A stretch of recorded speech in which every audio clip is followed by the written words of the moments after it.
Hello, my name's Victoria Purman, and I'm really thrilled to be sitting in for Pamela Cook on her Rights for Women podcast. She's busy off on deadline, and I was really thrilled to be asked to step in to speak with Jackie French today. I write historical fiction for HarperCollins HQ. My new book, A Woman's Work, is coming out on April the 5th, and it's about two women who entered the 1956 Australian Women's Weekly Cookery Contest. As you can imagine, historical fiction is right up my alley. So I was just thrilled to be able to have the chance to speak with Jackie, to pick her brains about how she does it. Look, Jackie French, who needs an introduction, but I will. She has written more than 200 books, some of which have sold millions of copies. She was awarded an AM for significant services to literature as an author of children's books and is a passionate advocate for improved youth literacy. She was the 2014-15 Australian Children's Laureate and the 2015 Senior Australian of the Year. She incredibly writes across genres for children, young adults, across non-fiction, fiction. It's a career worth studying for all writers out there. Jackie's joining us today to talk about her new historical fiction title, Becoming Mrs Mulberry. Welcome so much, Jackie, to Rights for Women. Lovely, thank you. And I cannot wait to read that book, and I cannot wait to buy 6 copies. This is my Christmas present for just about every woman I know. Oh, thank you so much. Sorry, There's recipes in it from 1956. I've got to tell you, though, are very interesting. Divine. Wonderful. Jackie, I'd love to talk about Becoming Mrs Mulberry first, and then I think I'd love to talk about your process, how you approach historical fiction, and we'll talk about craft because Pam has built up a real following for this podcast and their writers. I wondered Okay. first if you could tell me, where did the idea for Becoming Mrs Mulberry come from? There are always at least half a dozen places where a book comes from. Anyone who says, "Where do you get your ideas or your inspiration?" I think is kidding themselves. And so inspiration shoots through the universe, lodges in your head. Oh, I've got the idea for a book. Like a light bulb, bing. Yeah. If you've got an idea for a book, it is going to be a boring book. A book needs at least 1,000 ideas and sources. And that's where Mrs. Mulberry came from. Agnes Glock is an impoverished medical student who gives up a career just before her final exams in Edinburgh to marry a shell-shock man to save him from being sent to an asylum, which after World War I is horrendous. A place where he would be tied down in urine-soaked. Basically, they just kept them confined. It was a nightmare. She sees no other way of doing it, but she sacrifices her medical career. That came from my uncle, Laurie, who was a student at Edinburgh, sent me letters as a little girl. Grandpa also, when I was 7 and I went to the Easter show, I bought a skeleton on a stick rather than a doll. And then I went back and complained because it wasn't anatomically correct. They not only had the number of ribs wrong, but they'd fused them, etc. And Uncle Laurie, who was a doctor, and my grandfather, who was a doctor and psychiatrist, decided that I needed to learn medicine. I was also, look, my childhood was a nightmare. And I think Grandpa rightly thought this would be a relief. So he had me all of the lecture notes and the exam sent for science from the University of Sydney, then medicine. So by the time I was 12, I'd actually done the entire science and medical one. Now, okay, that's not much use today. It's 50 years old and I never graduated. But it does mean I know a lot about medicine, pre-antibiotics. Grandpa graduated in 1916, I think. And he talked enormously about those early years. So it comes from there. It comes from Hildegard of Bingen because Agnes goes to create a shelter in the mountains of Australia for those too wounded in mind and body for society to look at. But we talk about second sight, but first sight is often the most important. The things that we refuse to look at. War veterans who come back with shattered bodies, shattered minds, and are shoved aside. I live in a place like that. My husband has Alzheimer's. I've had major surgery. In fact, one of my legs isn't really mine. But I believe utterly in Hildegard of Bingen's Viridius. And that is that an environment of trees and nature and growing things heals us more than any medicine can do. And I have seen it over and over with people wounded in mind and body, and they go back to the bush and they're healed. The dingo, there is a child Agnes finds at a circus. They claim that she's been brought up by dingoes, but Agnes believes she has got a thyroid problem, which had only just been discovered, and believes she can heal her. When I was 7 too, I was sent to Rabi Island for 6 months, which was a very isolated island then with no bridge. I think possibly, in retrospect, to actually get me away from what my mother had been doing to me. And I had a dingo uncle. He'd already adopted 2 kids on the island. And because I was with them, he adopted me too. We never fed him. We never patted him. He never came close to us. But he was always there. I would wake up in the morning, look out the window, and there he was, just this dark presence, because he was a black dingo under a tree. He followed us everywhere. If an adult came by, he would stand hackles up, making a strange noise. And then if we weren't scared, he would lie down again. Once on the beach, we were swimming, and he started howling at us and just pacing the beach, howling and howling. And we came in to see what the problem was. And that was when we saw the sharks. So it comes from many Wow. places. It also comes from a crime, which I will not describe because the crime was real. There are people in their 70s and 80s or even 90s now who would have known about it and did nothing.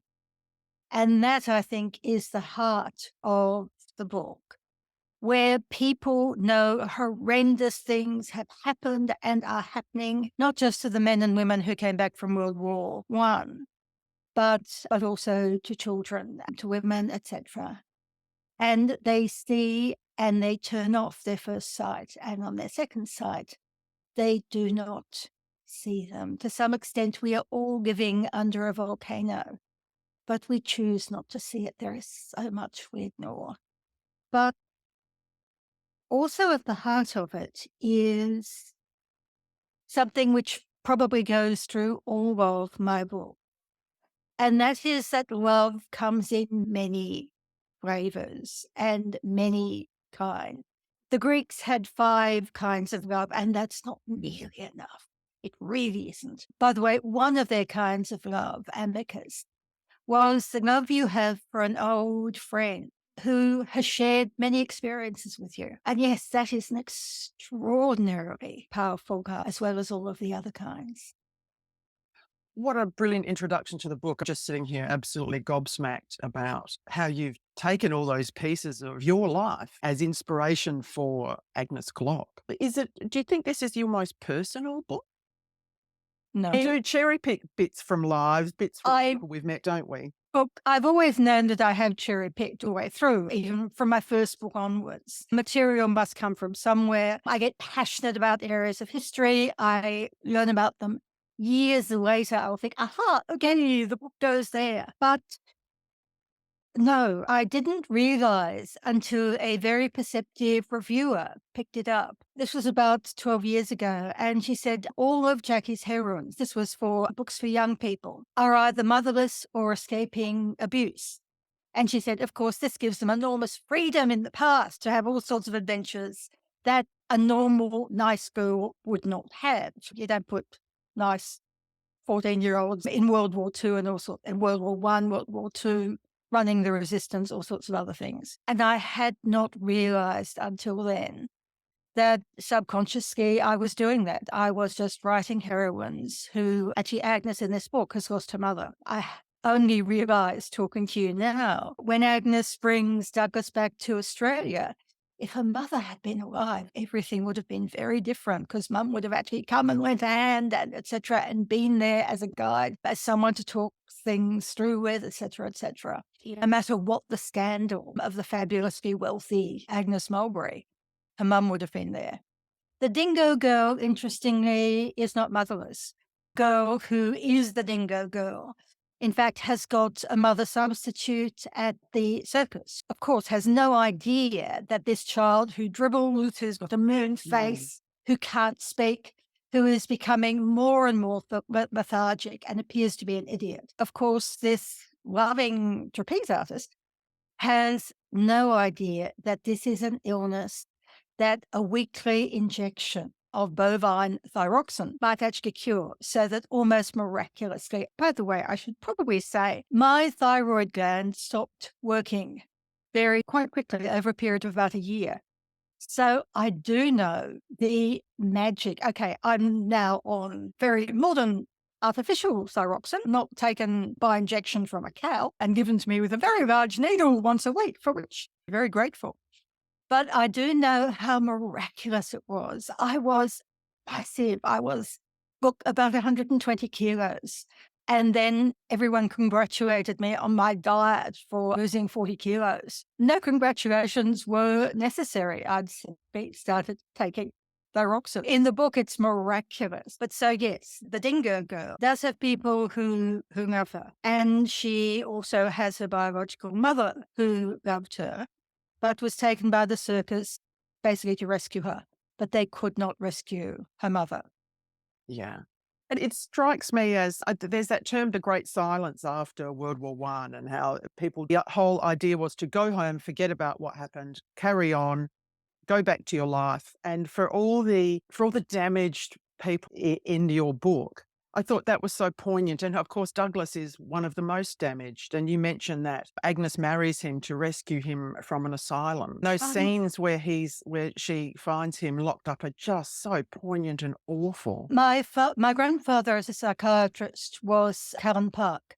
When he went to Callan Park Mental Hospital, the conditions were like that. The patients were strapped down to urine-soaked, mildewed mattresses. There were rats running over them. There was no treatment. Oh, He fought for years and he got it. He started the first, or you'd call it a day release program, where people could go out, work, etc., or just go out and enjoy themselves for a day, but come back to the safety of the mental hospital where they could actually be mad.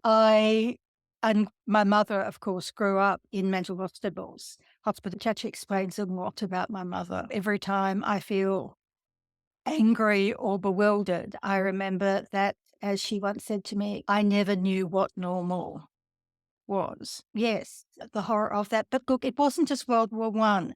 My father-in-law, if you're trying to do the maths, he was actually quite an old man when he married and had a child or two children. He never talked of it. He was a high-functioning alcoholic. He never, ever talked. He was at Gallipoli, then the Western Front. My grandmother's brother, I never met, and I never actually asked why, which says a lot. Every Tuesday, he again was World War II. Every Tuesday and Thursday, Grandma would go and stay with Great Aunt Dorothy, so Great Aunt Dorothy could go out. Great Aunt Merv was kept in the bedroom upstairs. I still don't know what was wrong with him. I do know he was on the Burma Railway. ugh, I do not know what was wrong with Merv, whether it was mental or physical. I remember, though, as a both. seeing my best friend's father and screaming. I thought he was a redback spider. His face had red stripes all over it. He walked like that. And I screamed and screamed, and my mother took me away and explained quietly. He'd been on the Burma Railway. He had been crucified for some infraction, so that his arms and legs had been dislocated and his spine broken, which is why he walked like that. And the stripes, I thought were a redback spider, were from being beaten with a cane across the face. And even at 3, I knew there was nothing I could do that would compensate for that man who had lost so much fighting for his country. But look, we do it with every war. We're doing it We now to do. the veterans from Afghanistan. Yeah. Every single war, every homeless person, every child who does not have a bed to sleep in tonight. We are closing our eyes to the problem. So writing about World War One, I'm writing about a problem that still exists. But again, I'm also writing about the cure. Agnes remembers her mother saying years before that you look for the crumbs when you suffer trauma, when you've got loss, when there is grief. You just look for crumbs of happiness. Just focus on those crumbs. But she said 1,000 crumbs makes a cake. Then you have a life again, and then you are happy. So it's about that. It's about gathering the crumbs together. But when the book opens, Agnes is leading what, in fact, everyone would think would be the most fabulous life. She is one of the 3 wealthiest women in Australia. She has got uncontrolled access to the funds. She lives in this paradise she has created, these wonderfully eccentric characters. Private, for example. I was going to mention Private. He appears on yes. page 1. Oh, yes, he is an ex-zoology professor who believes that clothes are part of the evil of the world because they denote status.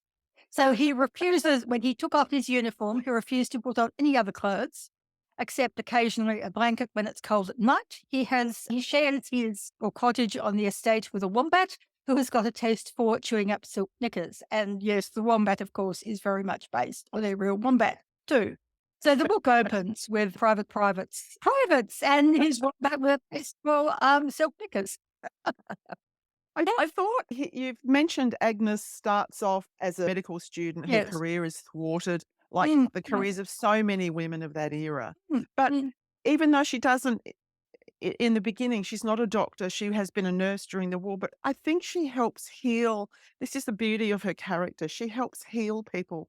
Everyone she meets in that book, she touches with her goodness, I think. I think it's with her goodness, but also her belief as a doctor. After all, she gave up her career a few weeks before her final exams, and she hasn't done her residency. Her father was a doctor, her mentor, etc., the great friend of her father who has sent her to Edinburgh. The women that she has been with, they're all doctors. She has grown up with medicine. Those were the days when doctors did their rounds every day.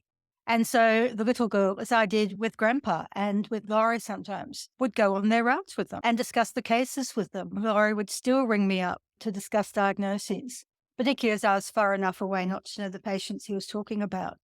So Agnes has had a life. She's probably got more medical, in fact, she has got more medical experience than the local doctor. Of course, given her nursing experience during the war. Yeah, the nursing experience, the theoretical experience. Her friends have kept on giving her the British Medical Journal, etc. Whereas most doctors then, and for that matter now, don't bother keeping up with the latest things. Yeah. So she is incredibly medically savvy. But in terms of the psychiatric help that she gives, she's going back to medieval abbots Hildegard of Bingen, who I admire for many reasons. But her talking about mentally and physically, you have to heal people mentally as well as physically. People don't get well in hospitals. They get well after they go home and there is love and quiet and no machines going beep at 2 o'clock and people trying to take your blood pressure. But particularly, they get well in the bush. It's why before antibiotics, so many sanitariums and nursing homes, in fact, almost all of them, were actually set in bushland. Doctors and nurses and people involved in this healing knew, give people fresh air, give them sunlight, give them trees, give them peace, give them beauty, give them delicious things to eat and drink. And look, there is a good chance that alone is actually going to heal them. The old-fashioned doctor's prescription for very well-off women was 6 months in it. Take a boat to Italy. And I've often... Sounds fantastic to me. If only I would go to a doctor today and instead of antibiotics for bronchitis, they would say, oh, look, sorry, you need to take 6 months staying on the coast of Italy in a lovely villa and have a good glass of sherry 3 times a day and plenty of champagne, which was a common doctor's prescription. And I'm really sure I vote for the return of that treatment. But we could talk about this book all for hours. I loved it. But I'm hoping that the authors and prospective authors who are listening can hear from Jackie that the idea is not just one bolt of lightning, as she said at the beginning. It's like I would describe it as like a soup, and you put a recipe, put all the ingredients together, and there's a big picture message you might want to convey, but then there are little snippets of Herbs and I like a soup or even make a cake. You've got the ingredients all come from me. But once you've got them, they actually do their own thing. I always write the ending first because you can't Oh, do write the you? ending without actually knowing what am I writing about? Who am I writing about? Now, I almost invariably change the ending.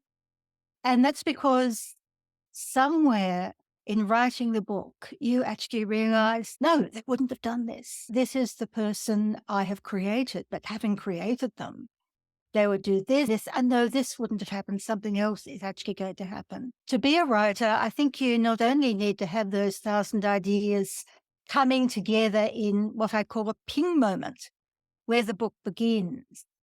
You have to continue creating. You actually have to believe in your world.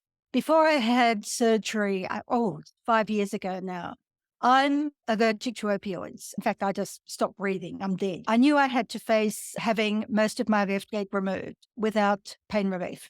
Oh, So I went to a pain therapist who actually hypnotizes patients. In fact, she does it for people who are addicted to opioids. I have the opposite problem. I can't take opioids. And she did hypnotize me. And afterwards I said, look, thank you, but it worked. And I'm sure if we worked on this, it'd be deeper. But when I write a book, I'm much further away than I was in the place that you were taking me. She was taking me to a lovely pool, etc., etc., etc., going down on a lift. When I write a book, I'm there. I'm not conscious of time. I'm not conscious of anything. I am in that world. And I think that is one of the tests for a reader.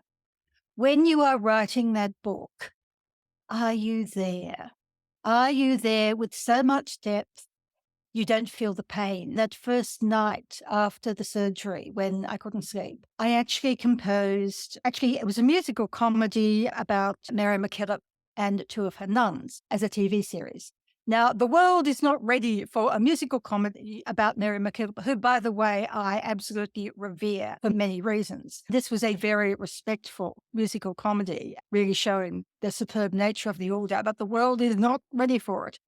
But composing that's how I survived this extraordinary pain, night after night, day after day. When I write, I'm not conscious of pain. If someone comes in, I often give a scream because I'm completely unaware of everything except the world I'm in. The other way book is working, it's from Patrick White. He said that he knew it was working if he was crying. Now, I find the same. That's not because it's sad. Often I think sad endings are a cheat's way of doing it. Oh, look, I feel so depressed. I feel like cutting my wrists. It must be a brilliant book. It's a complete cheat. If you can give the reader tears of joy, tears of laughter, tears of just transcendence, because they're no longer in the boring world of today, but they are in the world you have created. If you can do that and do it to yourself, and if you are crying and find you've got tears in your eyes, then it's working. Keep going. And particularly for any female writer out there, I've now mentored many authors. Invariably, excuse my being sexist, the men quite confidently are writing their first books. The women invariably are feeling guilty about wasting the time on something which might be published. So my advice to every novice author out there who is female, do not feel guilty. You have got a right to do this. You are not wasting time. You just don't have a Y chromosome and feel that you're invincible and that, yes, we are. Even today, women, we feel guilty if there is something undone. We've got the ironing, we've got the kids, we've got an elderly relative who needs looking after, or even we should be doing something more for our day job. Please do not feel guilty. If you want to be a writer so desperately you are writing your book, you are a writer. The book you are writing may not be good enough to be published, but that's up to you. Trash is your friend. Keep writing, keep trashing. I think probably almost every word except a, the, of, and but, and seems in my books is tossed out. In fact, those words are often tossed out, but they're replaced by the same ones. I'm in awe of authors before word processing. I wrote my first 2 books on a very old typewriter I'd found at the dump. But having access to a computer where you write, in fact, that's how I write now. Every morning, I think of the scene I am going to write or how I need to rewrite yesterday's scene because I've actually got it wrong. I never sit down and think I'm going to write a 140,000 word book because I would be terrified. I could not do it. Instead, I just write a scene. Every day when I walk among the trees, like Hildegard of Bingen suggested, I'm thinking of nothing except the world around me. And my subconscious glides out this idea or these ideas or this realization, no, it would not have been like this. Or by the way, you've introduced this fascinating character in chapter 2 and he has vanished. Where has he gone to? What has happened? Put him back in again. You've missed this wonderful chance for Hilary. That's just what I do. I work out the scene. I write the scene. I can cope with writing a scene. Often, of course, that scene leads to another and another. And I've been writing for 8 hours straight and my hands hurt and I'm giddy from not eating and I have to force myself to stop. I will write till 1 or 1:30 in the morning thinking it's still 9 or 10 o'clock at night because I've lost myself in the book. But now you've got access to a computer. Just write what is vivid. Don't think you have to start at the beginning. That's the hardest place to begin. You've only got 7 seconds to capture the reader. That is, including the editor who's going to actually accept your book. Look at someone in a bookstore. 7 seconds leafing through your book. Are they going to pick it up? You've got 7 seconds. So what this really is terrifying. Unless you've got the beginning, don't think you need to start there. Write the scene that is vivid. Write another scene and another. And the time will come. I usually find it's after 3 or 4 days when suddenly those scenes are coming together. But sometimes it can be 10 days or even longer. And I realized, okay, this is the book. And I start writing the connections. And at that stage, I know the place, I know the people, I know the themes. It is real. I am there. And it's only then I write chapter 1. That's fascinating to me because my process is more linear, although I'm a total pantser. But Mm. I have worked that way in the past, and I've found my own editing from, say, Mm. first to second draft becomes really complex, and I Oh, resent the fact that I did it that way. So, yeah. because I then have to all those tiny connections between scenes and narrative arc, I find that work really frustrating. For you, that's obviously your natural flow. You'll write the vivid scenes and then find the links to them. And you said you write the end up front almost. Yes. But as I said, I almost never stick to that ending. Mm. I write the ending because if I can write the ending, I know I'm ready to start writing a book. If you can't write the ending, you are not ready yet. Keep thinking, keep daydreaming, keep pondering, keep researching. I don't write it thinking this is necessarily what the ending will be. But when I said I wrote connections, it's more that having written the vivid bits, the bits I actually know about this book and I'm sure of, that means it's easier to write the other bits, the connecting bits. It's just a way of, yes, skydiving into that world, into it, so it surrounds you. I was probably wrong to say it's the connecting bits. I write the bits that I know about that world, those characters, those themes. And that makes it far easier. But before I start, I had plotted it out like that. I do know really where we're going, what we're doing, etc. But it never stays like that. I never stick to the recipe. Actually, come to think of it, I don't stick to recipes in cakes or biscuits or casserole. You always change it halfway through, and not always because you realize you've run out of time. That TYME, not time. Yes. So that's Oh, it. I'd like to ask you about, because I write historical fiction too, I'm very conscious of the fact that I need to make it as real as I can. Don't like diverging from facts, as I have as I can as much as I can Mm. research them. I've read a brilliant book recently called The Wrath to Come, and it's up here on my shelf by Sarah Churchwell, and it's about how the movie Gone with the Wind is now how people think the Civil War actually happened.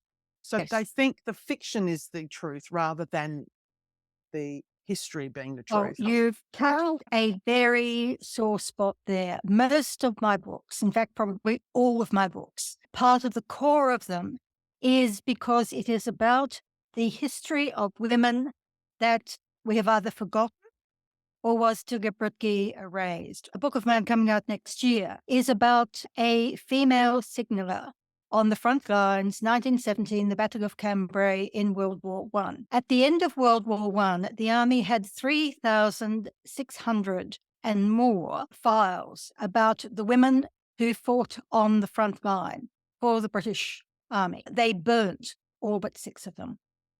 I only came across them in a question asked in Parliament in the 1920s. Why were these women who'd been blinded, gassed, lost limbs, etc., why weren't they getting pensions like the men? And the answer was, oh, because they're employed by the post office. In 1916, when 1914 and 15, most male post office workers, the telegraphists, joined the post office rifles, and they were not decimated. Nearly all of them were killed just as battle fodder. And so in 1916, the army suddenly realized they were reliant on Morse code and they didn't have any men to do it. And they also discovered the women were on average 3 times faster than any man. And they started recruiting women. They had to be able to ride, shoot, share tents or dugouts with men, go through a whole lot of physical things. Their conditions were appalling. The men were at the front for maybe 6 weeks or 3 months. The women served every day of the year with no time off, a minimum shift of 12 hours on, but often 18 hours and sometimes double shifts of 36 hours. Quite often descriptions of them just simply falling over with exhaustion. And the woman next to them would actually take over both roles, which is just an incredibly extraordinary physical feat. These records were gone. However, they weren't. The Irish Postal Workers Union, because some Irish postal workers had enlisted, had fought for the rights of these women to give them actually better pay, some time off, etc., at least a room where they could relax, a whole range of other things. And the Irish Postal Workers Union, when the order came to get rid of all of the files, in fact, I don't know what they actually did say, but I probably think it was actually something quite rude. And they're there in the Irish Postal Workers Archives. Oh, that is outstanding. It was found by the American historian Barbara Walsh, who does a lot of work about Irish and Scottish women's history, which again has been deliberately hidden and destroyed. And so also, of course, in Mrs Mulberry, we've got the struggle of women doctors in history books about women in medicine. You'll see that, oh yeah, look, in Australia in the 1890s, yes, women could do medicine. Look, that's all very well, but you need to do a year of residency in a hospital before you can have a license to practice. And hospitals would not take them to give them the residency. And that is why Agnes goes to Edinburgh. Edinburgh was the only place in the world where women had founded a hospital with the exact aim of providing a place where women could do their residencies. So she could not only do her degree there, she could have a residency. Once she had got that in Britain, she was licensed to practice anywhere in the British Empire. And most of the women would go off to practice in other countries. But she could come back and practice in Australia. Of course, the Australian Army didn't want those women. Australian women doctors were not welcome in World War One, from my memory. No, nor were they in Britain. However, a lot of the women then went to work for the French army. So you did have, and again, this has been hidden, you had Australian women doctors working and women surgeons working side by side with the Australian ones and talking to, because Grandpa then volunteered after his entire year volunteered for World War One and sailed for Europe. So I had all of the stories about doctors in World War One. There was at least one Australian women doctor working side by side as a surgeon with the men. But she was an officer in the French army, the Belgians too, and the Serbs, and in fact, just about everyone except the Brits, because Yeah, remember, yeah, we're under the control of Britain then. yeah. So just about everyone except the Brits accepted these incredibly well educated women, because after all, you didn't go through all of that back then if you weren't an extraordinary woman. The exams for the early women doctors, the male students formed cordons like this so they couldn't get in to do the exams. They pelted them with dog excrement and other excrement, etc. But the women literally held the line, arm in arm. They would not leave until finally a sympathetic male student, I think, opened a window around the side, just opened the door a crack, whispered to them, and the women just quickly raced around the side, got in the window, and it was shut, and they did their exams. After that incident, however, they did provoke a lot of admiration and I think shame in the men who did it, realizing what they'd done. And Rightly. when Agnes, in her first 2 years, faces that kind of discrimination, being described as a whore, being pelted with them. But by the time the book opens, most of the medical students have joined the army. The university is desperate for the fees, though, of course, they charge the women a double fee to do medicine rather than the man. And she can do the rest of her degree quite easily. And also even volunteering at a VD clinic and as a VA, a nurse's assistant as well in her spare time. So World War One changed it. A lot of women got their experience in hospitals in World War One and their residency. But of course, for at least 10 years afterwards, just about, in fact, possibly every hospital in Australia passed a regulation saying that the women must give up their jobs for returned servicemen. The jobs had to be kept for men. So often they would go to places called Ontario, Hong Kong, practiced in Africa, New Guinea, until things changed and they could come back again. What extraordinary women. And it's an extraordinary book, Becoming Mrs Mulberry. Thank you so much, Jackie, for your insights into your process, into your storytelling. It's been wonderful and very inspiring to me. I know it's been inspiring to any writer listening to. Good luck with the book. It's out now, Becoming Mrs Mulberry. Thank you so much, Jackie. Oh, pleasure. And look, may I just have a final word to Oh, any. please. Yes, look, to any would-be writer. I was told all through my youth that you could not make a living being a writer. I was wasting my time. I only sent a book away because I was a single parent and I desperately needed the money. If you love writing enough to actually write that book, you are already a writer. Just keep writing until that first book is so good that everyone has to keep turning the pages. But never, ever think that you are not a writer. What a beautiful place to end that.